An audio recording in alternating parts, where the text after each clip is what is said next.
Welcome to Married to a Therapist, and today we are talking about how to rest and reset in a world of hustle. And I am so grateful to have Jonathan Decker as a guest. Hello. And we have a new guest, a fun guest, from the Therapy in a Nutshell, Emma McAdam. Hi there. Okay. Or as Obi-Wan would say, hello there. I'm just gonna out myself as a recovering hustler. wow, this Yeah. took a turn. Yeah. Oh wait, I don't think we mean the same thing. No, we don't mean the same What thing. are you saying? Using the word. I don't think it means what you think it means. I am a chronic overfunctioner. I just do and do and do. And if there's problems, then I do more. And then if there's struggles, I'm like, well, I'll just work my way out of this. This isn't a problem. Yeah. And you know what's so challenging about that in our culture is that kind of behavior is praised. Yeah, It is reinforced. It is reinforced, it is applauded, and I'm now almost 40, and I'm trying to change my ways. Maybe this is my midlife crisis. Well, because the issue is if you're a chronic overfunctioner and it's praised, there's always problems. There's Yeah. always struggles. There's always things to just like it's nonstop, yeah. and you're always wound up and you're always running. Yeah. How has this shown up for you? Oh man, I love the idea of like checking things off my to-do list and pursuing this like imaginary ideal of like finally accomplishing something, getting it all done, and then being able to like chill and relax. But the Yeah. reality is like I just constantly make like new tasks for myself, more things to do, and never quite reach that imaginary ideal. Yeah. And for certain personality types, there is a component of like, you get feel-good hormones. Like you get endorphins from Yeah. like, check, done, Oh, yeah. accomplished. Yeah, do you ever like take your to-do list and you like realize you accomplished something that wasn't on that to-do list, and then you write it down just so you can check it off? Like, okay, there's my confession. I'm getting there. That wasn't my default setting. Like when we were dating, I asked Alicia, so what do you like to do for fun? And she says, I like to work. And I'm like, okay, but seriously. And she says, I like to work. And I go, Yeah. what? She says, yeah, I like to accomplish things and check things off my to-do list and do and achieve my goals. That's fun for me. And I'm like, that's sick. That's a sickness. You're sick! You're sick! Why would you do that to me? I'm just kidding you, pal. Work is work and fun is fun, and you work and you get your work done so you can have the fun. And so this is going to be an interesting discussion for me because I have the opposite problem, Yeah. which is that I don't have a problem with relaxation. I can get there really easily.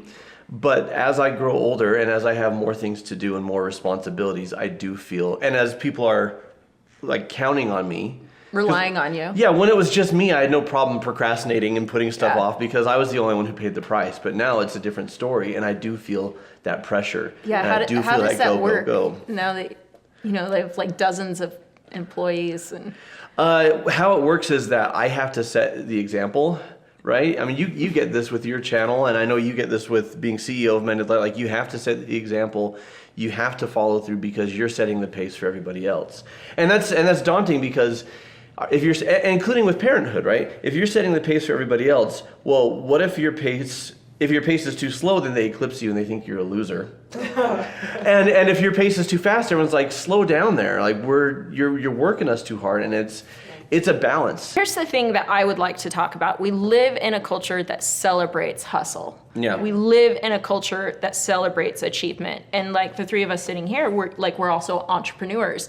And in no field is that more celebrated besides maybe athletics, right? Like Right. business owners, athletics, like they are hustlers, they are doers, they achieve. And that's how they get good and great, and they are praised for it. Yeah. And so many people, especially the types of people who thrive and get feel-good hormones off of checking things off their to-do list, then tie their worth to their accomplishments, Yeah. right?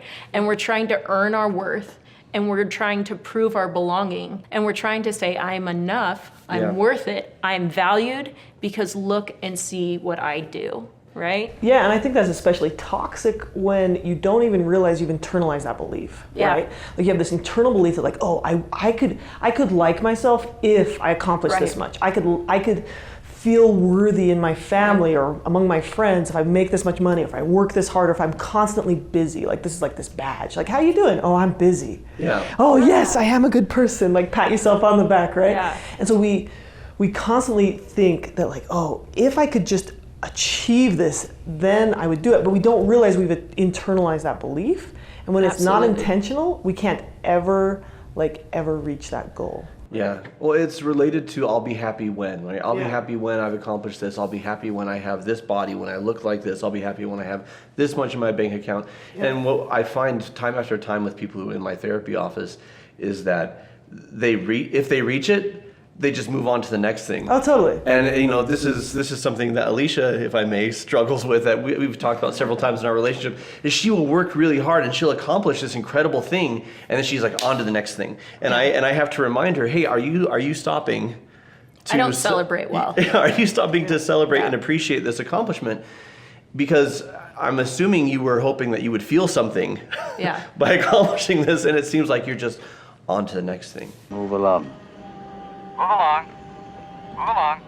Can I throw out another category of people? Because you mentioned like Yeah. athletes and business Business people. owners, yeah. But so like I saw a recent study that said like 15% of people have like relaxation-induced anxiety.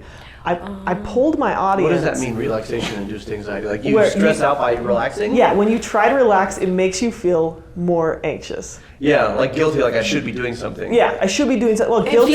It feels highly uncomfortable. It feels highly uncomfortable. Like it actually induces physiological anxiety. And Yeah. I polled my audience, who's this group of like anxious, traumatized people, and Yeah. 61% of them are like, yes, when I try to relax, I feel Totally more relate anxious. to it. Yeah, and so like in addition to people who are like pursuing this dream, there's Mm-hmm. also people running from anxiety. And if you think about like hypervigilance Yeah. with trauma, and you Mm-hmm. think about anxiety, like this guard we put up where worry serves as this like protection against being disappointed or having regrets or something going poorly, Yeah. then like there's this whole group of people who use keeping busy to just avoid feeling sad or scared or bad. Yeah, or dealing with things head on. Yeah. I mean, when my mom passed away, my dad threw himself into his work. Oh, right, yeah. And he's like, I'm not in denial that she's dead, and I'm not in denial that I'm mourning. I go visit her grave, I cry. But he avoided really sitting with it as much as possible. And who could blame him? Like who would want to It was- sit with that feeling? It was unexpected. It was entirely unexpected. Yeah. Like and It was an unexpected death. Yeah. It was his life partner. Like, it was his life. You Yeah. guys were all grown up and gone. And what do I do with myself now? And so he kept himself super busy, and then he had stress-induced amnesia. He lost 20 years of memory in one day. Like he got it back. Yeah, well- But my siblings called me like, you got to come home. Dad's lost his mind. Like I was up at school, and they're like, we've lost Mom, and now a few months later, now Dad's lost his mind, and you got to get here. And me, I was a psychology undergrad, so I'm like, oh, it sounds like he's got stress-induced amnesia. And they're like, you don't know anything yet. You're not a therapist. You're not here. Turns out I was right. He got his brain back. It was fine. But the point You can is, all laugh about it now. At the we time, it was not funny. we all do laugh about it now. But like, We are laughing. so for me, relaxation it's never been a problem in and of itself, because my default setting is I love comfort. And for me, I would work to a place of security and then just be comfortable is like my natural setting. And I'm with you, and your natural setting is how much can we grow? How much can we do? How much can we accomplish? There's things that I want to do. There's Yeah. goals that I have. Things that you want to experience. Yeah. And how many lives can you touch, and how many people can you reach? And that's rubbed off on me. Yeah. But I do think when it comes to, you talk about worth ties. Yeah. I think that we set ourselves into this false mental trap, which is that we cannot be happy until we are satisfied, right? I've never been satisfied. Sorry, Yeah. it's a little Hamilton. Until I accomplish this, I can't be happy or satisfied. Or the never enough. That Oh, you want me to sing it? no, you don't have Never to. enough. Yeah. Anyways, No, but I'm saying like when that movie came out. that Greatest was- Showman. Yeah. But no, that was a song that I really related to. Like Yeah. that was like a therapeutic, like sit with it. What am I gonna do with this? Because Yeah. and here's the thing, we all so quickly go to a place of internal judgment, Yeah. right? And so sitting, recognizing that I resonated with this never enough, right? And it's like, well, what kind of life am I creating for myself if nothing is ever enough, right? Then you're never happy. Right. And that internal judgment. And so I'm going to challenge everyone when those blind spots, those shadows, if you will, right, come up, those things where we see weaknesses in ourselves, to meet that with compassion instead of judgment. And I'm sorry I totally interrupted you. No, that's okay. Please keep saying what you were going to say about happiness. Oh, I'd like your thoughts on this. I heard something in my 20s, you've heard me say this, which is that we can be happy without being satisfied. That we can parse those two out. I think there's a concern that once we arrive, well, we might as well die, right? Because we've done what we set out to do, so what's the point anymore? So we're always chasing this mirage of accomplishment that we never quite get, or even if we get, we immediately set a new marker. Right. And so we can be happy without being satisfied, to me, speaks to, if you wait till you're satisfied, if you wait till you've accomplished everything you want to accomplish, you will literally spend your days miserable because you'll never be happy. And so you got to separate the two. What do you think about that? Well, I think when it comes to like these internalized beliefs we're not even aware of, it can be really helpful to get really clear. Like what do you want your life to be about? And for some people it is about being happy or about just feeling good. But joy, I think, is even more than that. Like joy is about like a purpose and a direction. So I would say like if you clarify your values, like this is the direction I want my life to go. I want my life to be about creating art. I want my life to be about helping people. I want my life to be about making a ton of money. And if you're just really honest about like what you want your life to be about, and you acknowledge like this is a value direction, that is something that doesn't have an end point. So if you're clear about that, then you can say, well, what do I want to be experiencing while I'm moving in this direction? You can do the both and thing. You can say, I can both be pursuing this dream of like helping as many people as possible, and I can choose to like find happiness and joy in that process. And that sounds like super corny, right? Like find joy in the journey. But it's like, can you clarify like this is what I want to be experiencing while I'm going the direction I'm going? Yeah. Well, and it's like your why in life, right? Yeah. And it's taking that why from out there, right, tied to something else. Because the stuff outside of us we have no control over, right? And so when we tie our worth to something outside of ourselves, we're just asking, I mean, there is no way to avoid heartache in life, right? Yeah. Our lives are going to come with challenging experiences. But it is that much more challenging when we take our worth, when we take our value, and we say, it's attached to out here, and I have no control over it. Yeah. Right? I'm hearing a lot of people call this workism, right? So people are replacing religion or purpose or family with workism. And they're like, my life is about my job. I spend all my time at my job. I'm thinking about my money. I'm thinking about my positions. I'm thinking about my, this, and like, what more can I get? What more can I get? And if your life is about workism, like, you better be really clear that that's what your life is about. And is that what you want? And if that brings you joy, go for it. Right. Right? Right. And if that's not what you want your life to be about, you better get clear on what you want it to be about instead. Yeah. And like clarify that value, and then line your life up with that value, and let yourself be enough as you're in that journey. Yeah. Right? Like my journey is this, and I'm lining my life up with that, and I've got real clear on that, and then you can feel like a sense of satisfaction even when you're not at that end result, right? Which is never going to happen. No. And so I love being clear and being honest with yourself is huge. Yeah. I want to share something with you that I just told Alicia the other day. Something happened this week. Something happened to me this week that's almost never happened. I woke up early. I was still exhausted. And I thought, I should get up and get stuff done. That was a terrifying thought. First time in his life. Not the first time, but it is an anomaly. It's an outlier. Because usually I wake up exhausted and I'm like, I love bed and bed loves me. We have, a bed and I have an arrangement. She's okay with it. Like she knows I've got this going on. But I got up and I worked and I got a bunch of stuff done. And, but normally I really prioritize making time for relaxation. And a reason for that is a lesson I learned from my father. He wasn't trying to teach me a life lesson. He was just, my dad was an archer. He was a bow hunter. And he got me my own bow and arrow. But it was one of those old school ones where you had to bend it and string it. right? You had to bend it and string it, and it was all taut and tight. And then when you were done, you needed to unstring it. Me being a lazy kid, I would not unstring the bow. I just pull it, string it, and I'd leave it all with the wood bent and the cord all taut and tight. And my dad taught me, he says, if you do that, the wood's gonna splinter and the cord's gonna fray. And you're either gonna have a bow that's gonna snap when you pull it back, snap and break in half, or it's gonna be so bendy that you won't be able to fire your arrow. Yeah.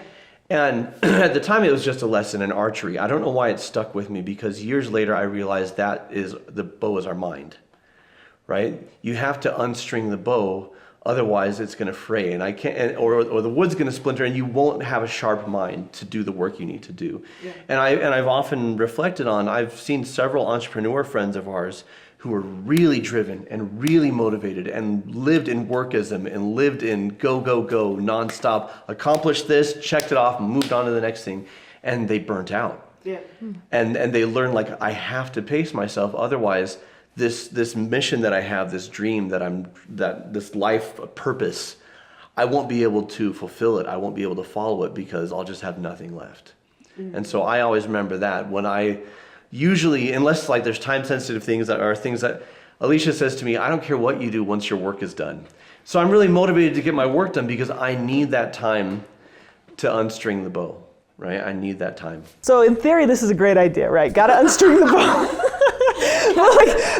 You and your 61% are like, point of order. Yeah, like I'm definitely one of those people who, like, I wake up in the morning, I'm still tired, it's 4 a.m. and I'm like, well, I probably won't be able to get back to sleep, so I might as well go work. Like, how do you do it? How do you actually let yourself, like, chill out?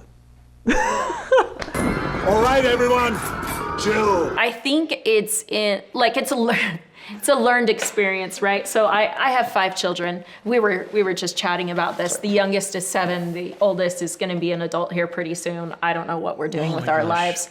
Anyway, but when my 3rd child was born, I was so exhausted from so many things, like starting a new business, raising babies and toddlers, and homeschooling children. Like, I don't even know why, all the things. But I started meditating, right? And every time, and of course I had to do guided meditation, because I could not focus on like just music or silence. That's ridiculous. So, know thyself, set yourself up for success. But I would listen to I would start with like a 5-minute guided meditation, because I was like, I can't do this for more than 5 minutes. Yeah. And then I would move to 10 minutes. But every single time I would fall asleep. Like, I would be out, and I had so much judgment, because I was like, I can't even meditate right. But I was exhausted, and I needed that, right? We all have the way we function, and some of those things come from coping mechanisms, right? And so a coping mechanism is, it's not safe to feel my feelings. It's not safe to be who I am. So I run from it. Yeah. I become anxious. I'm hyper vigilant, right? And so there is always a level of awareness that has to take place, right? Mm-hmm. And that journey is always a journey of the self. And we can have wise men and women in our lives that help us on that journey, that help us figure out like what our path is, that help us with awareness, but we're the only one that can walk that path.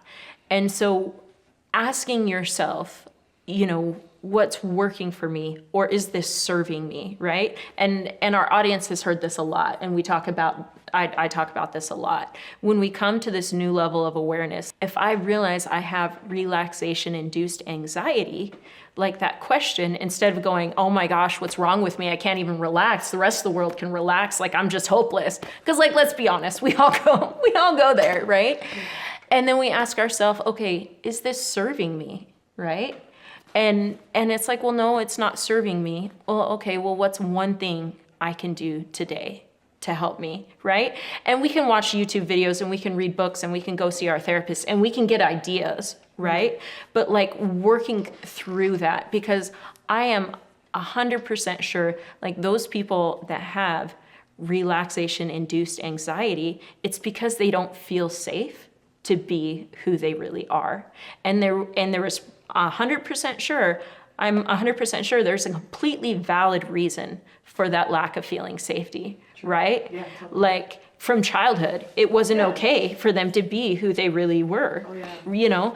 And so recognizing what and so having that relaxation-induced anxiety, it kept them safe. It kept them safe when they were in an environment where it wasn't okay to be who they really were. Yeah.